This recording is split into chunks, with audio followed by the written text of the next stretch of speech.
Shalom, queridos.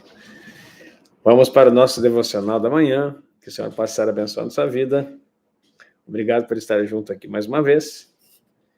E aproveita esse momento enquanto iniciamos para estar compartilhando com mais pessoas. E nessa manhã a sua casa não ficará vazia. Ela será cheia da palavra de Deus. E esse altar ao Senhor na sua vida será repleto de bênçãos. Se você acredita nisso, já pode dizer um amém aí, porque a palavra do Senhor é viva e eficaz. E ela vai trazer para você o resultado para o qual ela foi proferida. Hoje estamos no capítulo de Hebreus, número 7. Hebreus 7. Estamos fazendo sempre a nossa análise aqui, conforme a Torá, mostrando então a relação direta que existe entre aquilo que chamam de Antigo e Novo Testamento, mostrando que o que se renovou, na verdade, não foi uma nova estrutura de lei, mas simplesmente uma nova aliança no sangue de Jesus. Enquanto o pessoal está chegando por aí, eu quero te explicar algo. As pessoas às vezes não conseguem mensurar, e esse é o meu chamado, esse é o meu prazer também mostrar para você. Não há uma anulação das coisas, certo? Mas há uma completude nelas. A Bíblia tem várias nuances que, devido à mentalidade greco-romana, se torna imperceptível. Quando ele fala que haverá um Novo Testamento, a Bíblia fala que haverá um Novo Testamento, e que tinha um Testamento antigo. A Bíblia fala que haveria uma nova aliança e que tinha uma aliança antiga. O próprio Deus diz: eis que farei uma nova aliança com a casa de Israel. Então você precisa entender sobre isso. E, então, quando um Novo Testamento, o Testamento é um documento de herança, que ele só é aberto quando se morre o que fez o Testamento. Então havia um Testamento antigo e Deus teve que fazer um Novo Testamento, porque no Antigo Testamento, falando agora do Testamento como um documento, havia só um herdeiro, que era o seu filho mais velho, o primogênito, Israel. Mais tarde chega um filho mais novo, que são os gentios, você e eu. E ele tem que fazer um Novo Testamento que inclua você e eu. Não anulou o antigo, mas incluiu você. Então, o pensamento de testamento, para você ter básico, falando básico aqui, porque não é da Vara Academy, tá? É só um momento de estudo, de devocional. Então, o Antigo Testamento você não constava nele. Agora, no Novo Testamento, Deus acrescentou, porque você foi feito filho por adoção em Yeshua. O restante que falam a respeito disso é só conspiração antissemita da teologia da substituição, onde homens com mentalidade greco-romana queriam trazer a ideia de que Israel foi deixado para trás. Então, isso é o Antigo Testamento e Novo Testamento. Aliança, o que é? Aliança, existia uma aliança antiga, que era por sangue de animais. Nós vamos estudar mais adiante aqui em Hebreus. E aí Deus agora manda seu filho e passa a ser uma aliança de sangue. Não mais de sangue de bodes, touros e ovelhas, mas no sangue de Yeshua. E Yeshua pega o cálice no final da ceia do Shabat e levanta e diz: essa é a aliança, a nova aliança no meu sangue. Então ele estipula uma aliança no seu sangue. Então esse é o conceito de nova aliança. O resto também é só conversa de teólogo antissemita que quer tirar fora a participação de Israel das coisas do Eterno. O Deus de Israel, querem tirar o Israel do seu Deus e querem tirar o Deus de Israel. Chega a ser cômico, mas é assim que funciona. Tá? Aqui, então, abrindo o seu entendimento, você vai conseguir compreender um pouco mais. Capítulo 7 de Hebreus. Porque este Melquisedeque, que era rei de Salém, sacerdote do Deus Altíssimo, e que saiu ao encontro de Abraão, quando ele regressava da matança dos reis, e o abençoou, a quem também Abraão deu o dízimo de tudo, e primeiramente por interpretação, rei de justiça, e depois também rei de Salém, que é rei de paz, sem pai, sem mãe, nem genealogia, não tendo princípio de dias, nem fim de vida, mas sendo feito semelhante ao Filho de Deus, permanece sacerdote para sempre. Só explicar para você o que está acontecendo aqui. No finalzinho do capítulo anterior, no 6, fala a respeito de permanecer na âncora que é Cristo, né? Como âncora da alma, segura e firme, que penetra até o interior do véu, onde Jesus, nosso precursor, entrou por nós, feito eternamente sumo sacerdote, segundo a ordem de Melquisedeque. Então ele está falando que havia um sacerdócio segundo a ordem de Melquisedeque. Talvez você não saiba o contexto todo, mas Melquisedeque aparece do nada é uma expressão, tá? Aparece do nada diante de Abraão e recebe o dízimo. Ele não pede, ele recebe. E recebe o dízimo do despojo. Abraão deseja honrá-lo com os seus dízimos. Então, o dízimo não nasceu na lei, tá? Para aquele teólogo meio chato que fica insistindo em dizer que dízimo é coisa da lei. Não. O dízimo nasceu de um ato de reconhecimento de sacerdócio. Por isso que Deus estabeleceu isso mais tarde na lei como reconhecimento. Aquele que reconhece quem eu envio para abençoar deve ser tributado a ele. Quem reconhece que Deus usa homens na terra para trazer bênçãos, entrega seus tributos a Deus para abençoar o homem. Isso aqui ficou até bonito, essa explicação aqui toda, né? Não sei se eu consigo repetir. Então, aquele que reconhece que Deus usa os homens para abençoar o seu povo, tributa na direção dele para honrar a Deus. Então, você precisa aprender isso aqui. E o que está acontecendo, então? Melquisedeque parece que sem início de dias, isso não quer dizer que ele veio do nada, que ele apareceu lá, puf, caiu assim. Não.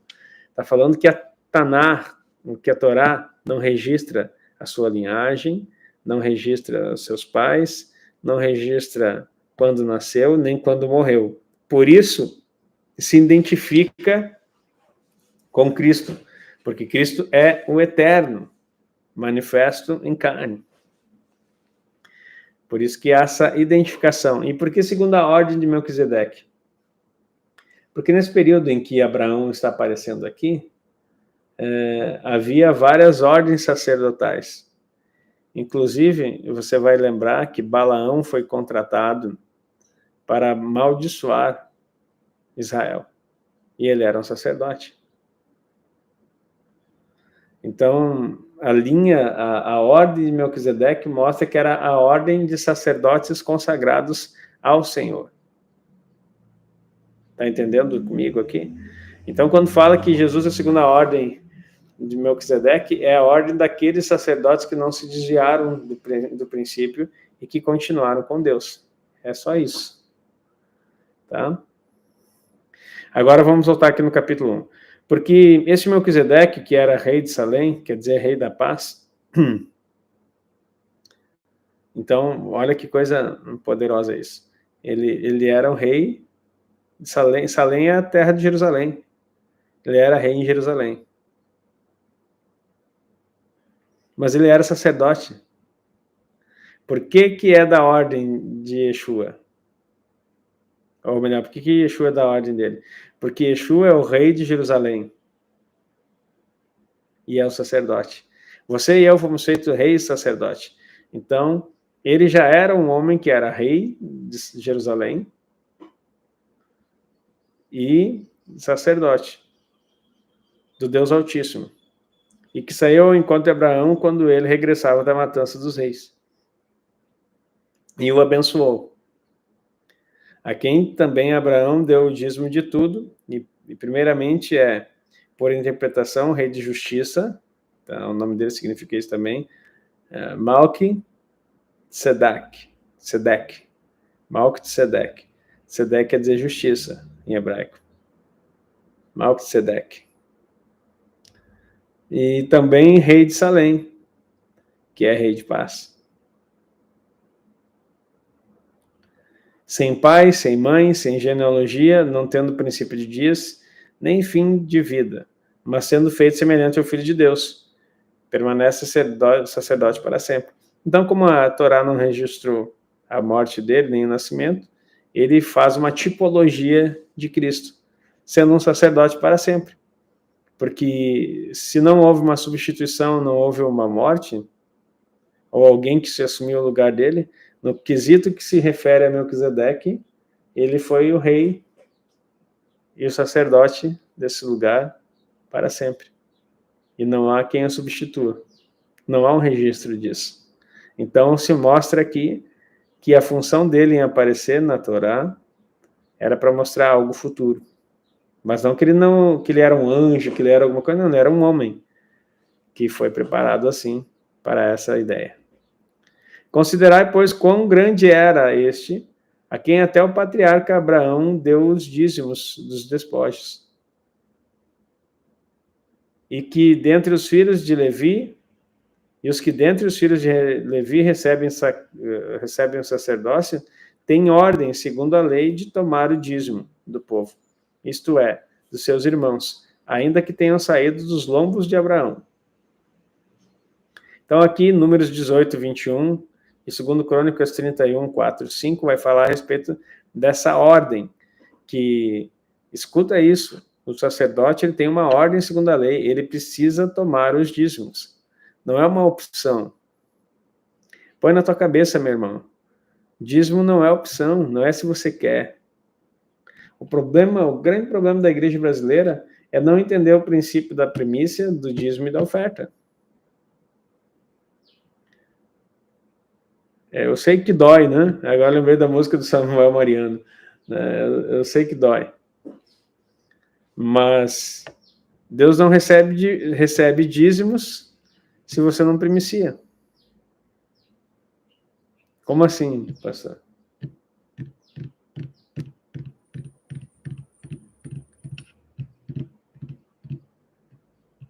Segundo Crônicas 31, 4 e 5. Tá? Vou falar de novo. Se você não primicia, como que Deus vai receber os teus dízimos? Já ouviu falar da expressão as coisas santificadas ao Senhor?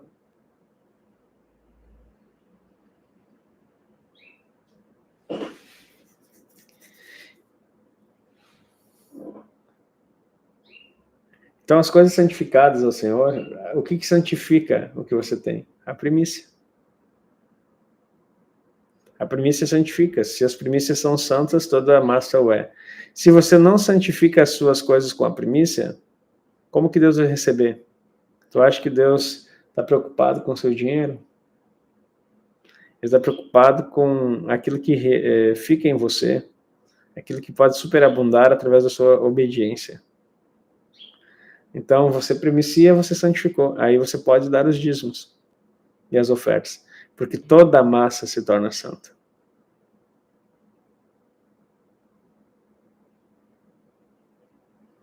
Só que isso é triste quando o povo não estuda a Bíblia. Aí cada igreja, mas o pastor da esquina disse diferente, o pastor da igreja famosinha lá disse outra coisa. A coisa não é bem assim, não é bem assim nada. Não tem opção. Nas coisas concernentes ao reino de Deus, não há como destoar.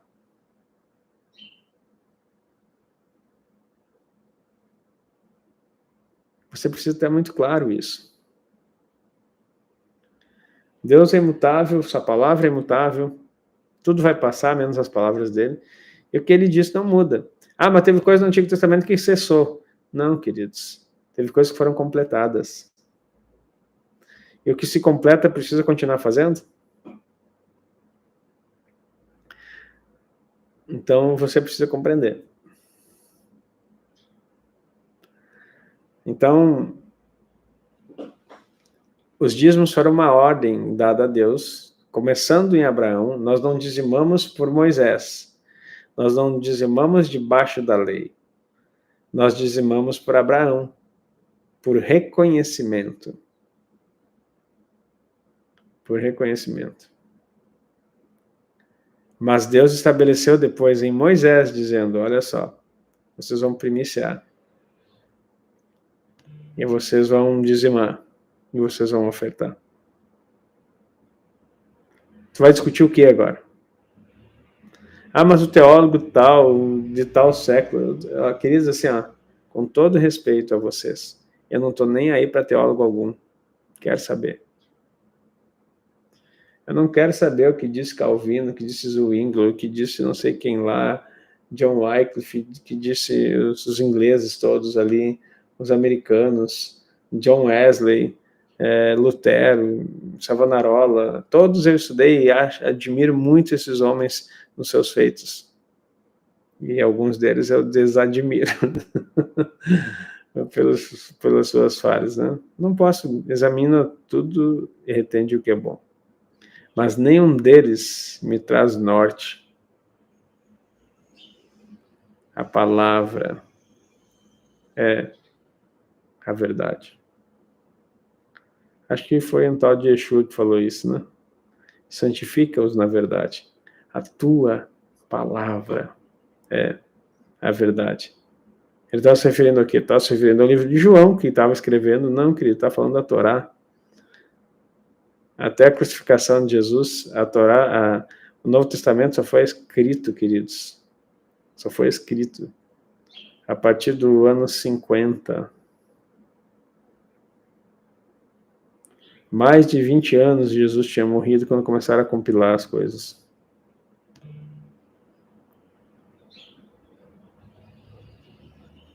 Por quê? Porque era necessário para ensinar o povo, explicar a Torá. Mas a Torá já estava lá. Eles usavam a Torá, queridos. Você sabia que o primeiro escrito do Novo Testamento foi chamado de Didaquê, em grego, que significa didática, ou ensino. Ensino do que, meu irmão? Anota isso aí que eu estou te falando, que seja que eu não falei nem do Navarra Academy. A Didaquê era o ensino da Torá, de uma forma didática para o gentio entender. O Novo Testamento todo foi escrito para explicar a Torá, para que o gentio que não viveu os preceitos pudesse entender.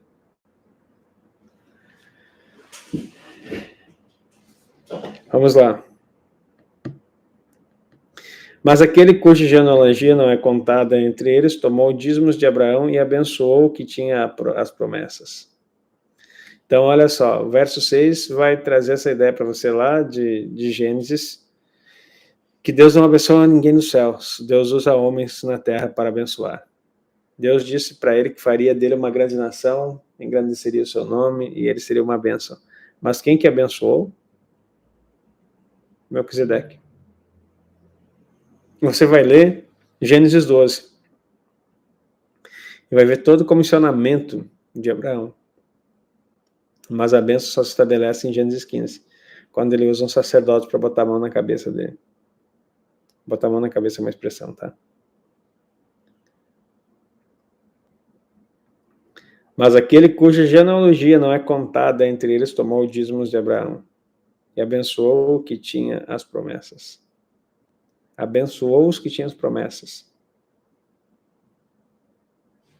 Estamos em Hebreus 7, verso 7 agora. Ora, sem contradição alguma, o menor é abençoado pelo maior. Aqui certamente tomam dízimos homens que morrem, ali, porém, aquele de quem se testifica que vive.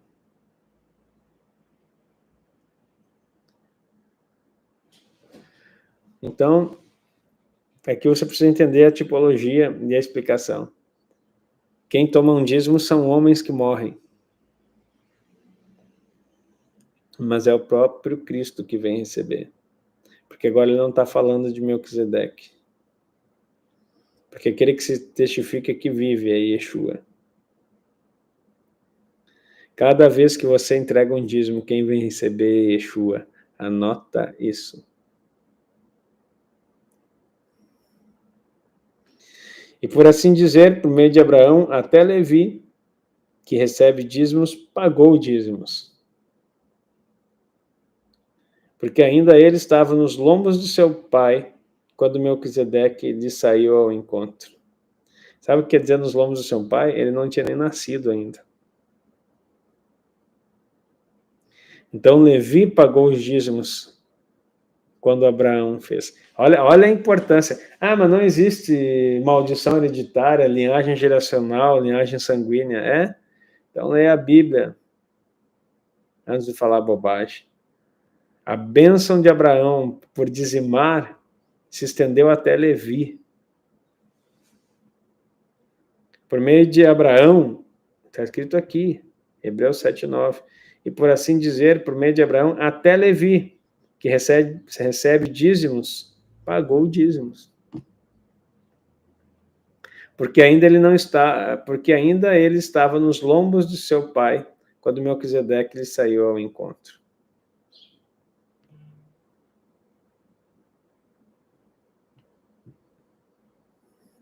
De sorte que se a perfeição fosse pelo sacerdócio levítico,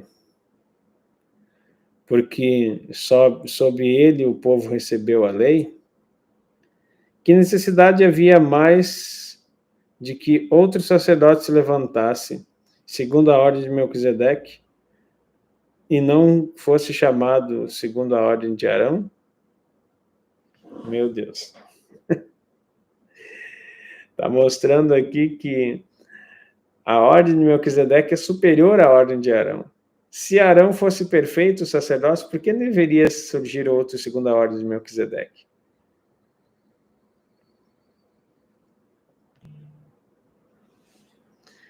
Porque mudando-se o sacerdócio, necessariamente se faz também mudança de lei.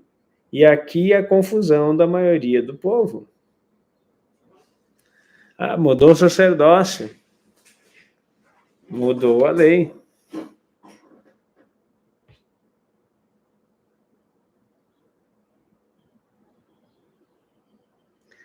Mas a mudança da lei, queridos, não é a mudança da Torá. Meu Deus. Ó, é só uma questão de contexto. Esse texto aqui, não, mas mudou a lei, ó. Mudou o sacerdócio, mudou a lei. Não. Porque mudando-se o sacerdócio, necessariamente se faz também mudança da lei. Porque aquele de quem essas coisas se dizem pertence a outra tribo, da qual ninguém serviu ao altar. O que ele está dizendo aqui? Jesus não é descendente de Arão. Arão é Levi. Yeshua é descendente de Judá. Então, se mudou o sacerdócio, o que ele está dizendo? Foi instituído Levi. Mas Jesus é segundo a linhagem de Melquisedeque. Então, Melquisedeque é superior ao sacerdócio araônico da tribo de Levi. Porque em Moisés foi estabelecido Levi para servir. E o que estabeleceu Levi? É por isso que o povo não entende, porque não tem Torá. Porque na hora do bezerro de ouro, a tribo que não se corrompeu e levantou a espada para ferir os seus irmãos, foi Levi. E aí eles foram colocados como cuidadores da lei do Senhor e do sacerdócio.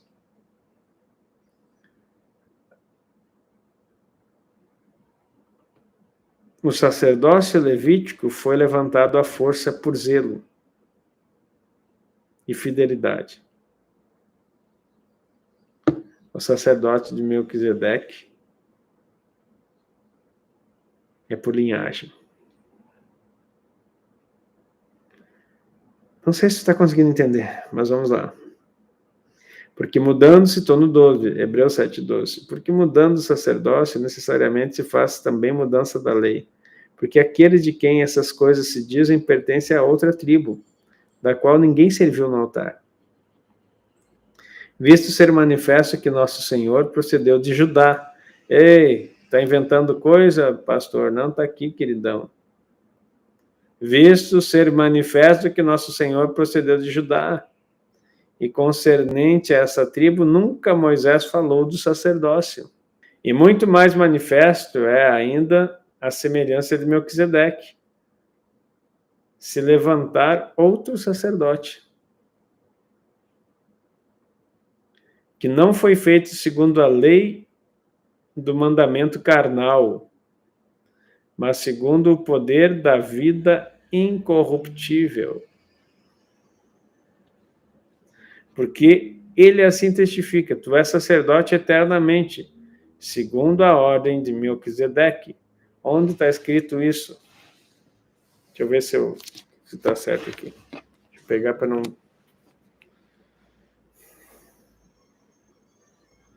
Quando ele diz que está escrito, ele está falando da Torá, queridos. Cada vez que fala que está escrito algum texto, ele está citando a Torá. Jurou o Senhor, e não se arrependerá. Tu és um sacerdote eterno, segundo a ordem de Melquisedeque. Salmo 110, 4.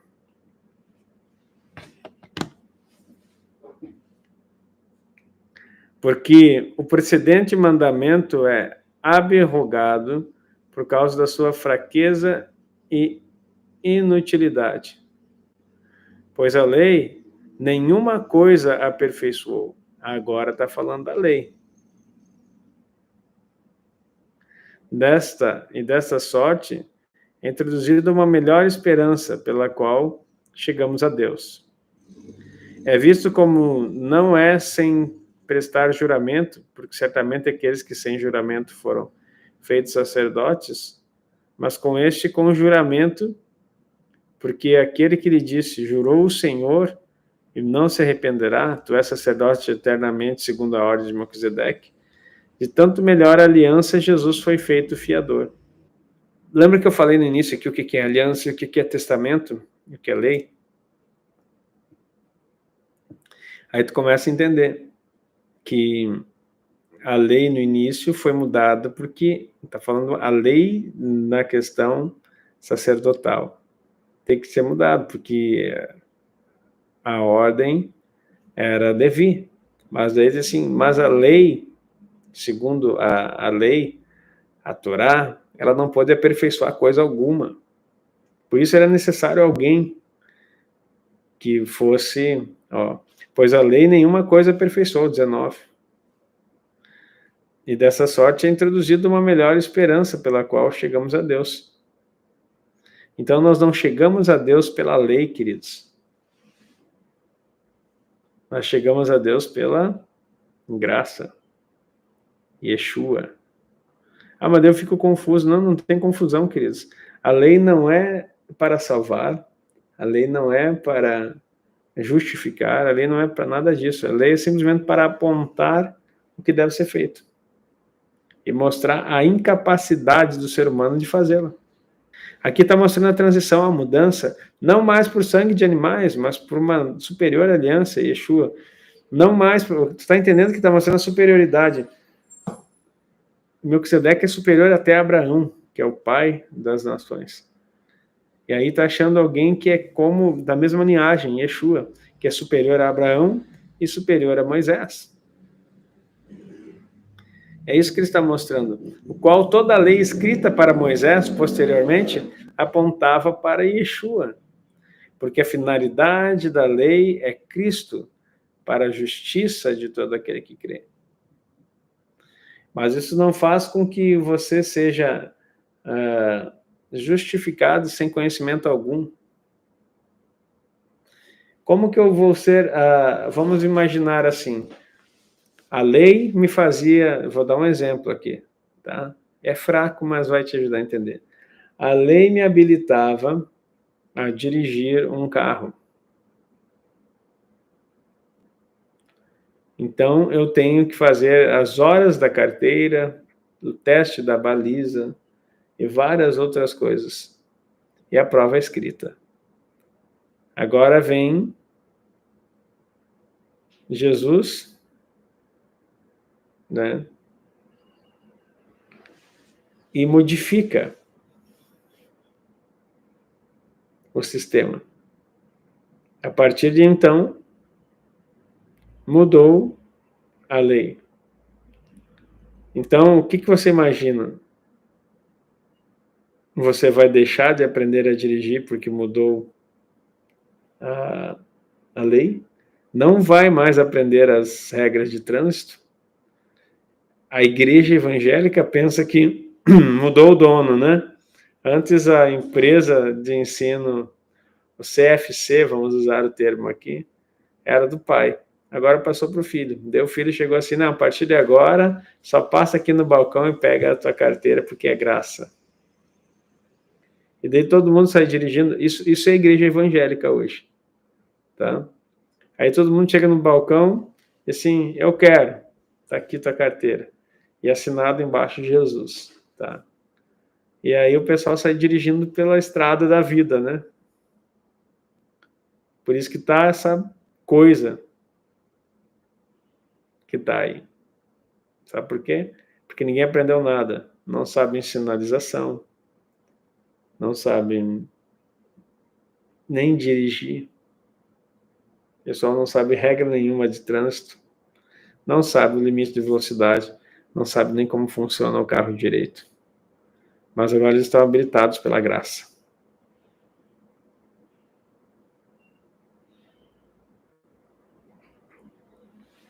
A lei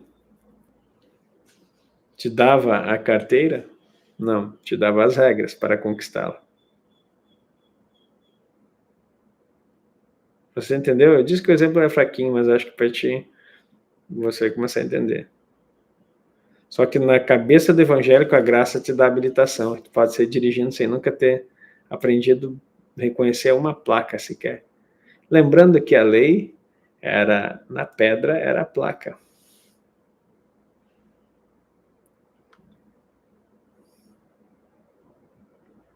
Então, é isso que as pessoas entendem. Agora, porque veio Jesus, queridos, ai meu Deus.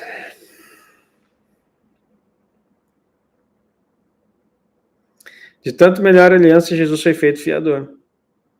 23. E na verdade, aqueles que foram feitos sacerdotes em grande número, porque pela morte foram impedidos de permanecer, mas este, porque permanece eternamente, tem um sacerdócio perpétuo. Portanto, pode salvar perfeitamente os que por ele se chegam a Deus, vivendo sempre para interceder por eles. Olha que o sacerdote morria. Esse aqui não morre. Ele vai interceder eternamente por você. Porque nos convinha tal sumo sacerdote, santo, inocente, imaculado, separado dos pecadores e feito mais sublime do que os céus.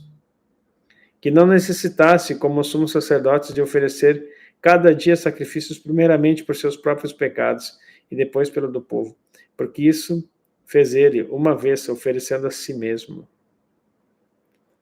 O sacerdote tinha que ficar toda hora oferecendo sacrifício por ele mesmo, para depois interceder pelo povo. Yeshua, sem pecado, se ofereceu uma única só vez. E foi definitivo. Porque não havia pecado.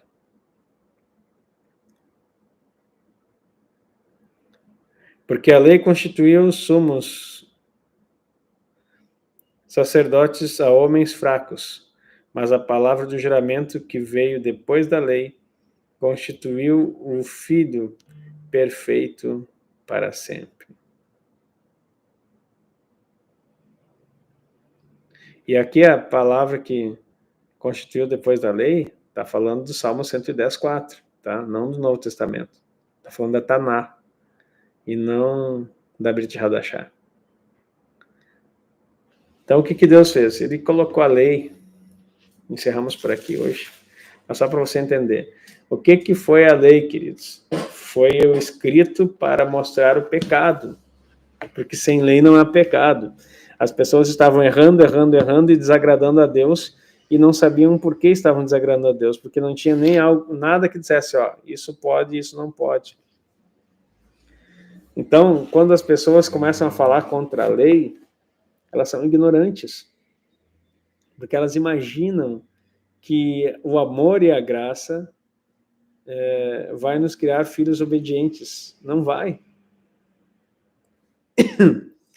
Nós somos filhos porque obedecemos. Desculpe. A Bíblia fala que Jesus, mesmo sendo filho, teve que aprender tudo pela obediência. E por que tu acha que tu é um filho mimado que não vai passar pela obediência? Que fé é essa? Que igreja é essa? Não tem sentido algum, mas isso é defendido com unhas e dentes pela igreja atual. A vantagem é que a lei apontava para o seu pecado e te dava uma expectação de juízo e dependência de um sacerdócio. Se não matasse o animal, não vertesse o sangue, sem derramamento de sangue não havia remissão de pecados. Sem o Yom Kippur, não era possível sobreviver. Agora vem o Yom Kippur definitivo. Não mais sangue de bodes, ovelhas e bois, mas o sangue de Yeshua HaMashiach, que entra uma vez por todas e faz purificação eterna para todos que nele creem. Você está entendendo o que é? É assim que Deus age. É assim que Deus trabalha. A lei aponta para Cristo, para a justiça de todo aquele que crê. Deixa eu orar por você. Pai, em nome de Jesus, obrigado por esse tempo, obrigado pela vida dos meus irmãos, obrigado pela tua palavra, obrigado pelo conhecimento, obrigado por aquilo que temos vivido, e que o Senhor possa estar edificando a tua igreja. E a cada dia possamos crescer mais e mais em tudo naquele que é o cabeça, Cristo. Senhor, eu abençoo os meus irmãos que estão aqui, que essa palavra viva venha encontrar um lugar no coração como uma semente num solo fértil e venha trazer o fruto da justiça pelo amor do seu nome. Eu abençoo a cada um em nome de Jesus. Amém e amém. Que o Senhor abençoe o seu dia. Se você quiser fazer o selo dessa palavra, você pode fazer também. Obrigado por estar junto aqui mais uma vez. Um beijo no seu coração. Shalom, shalom.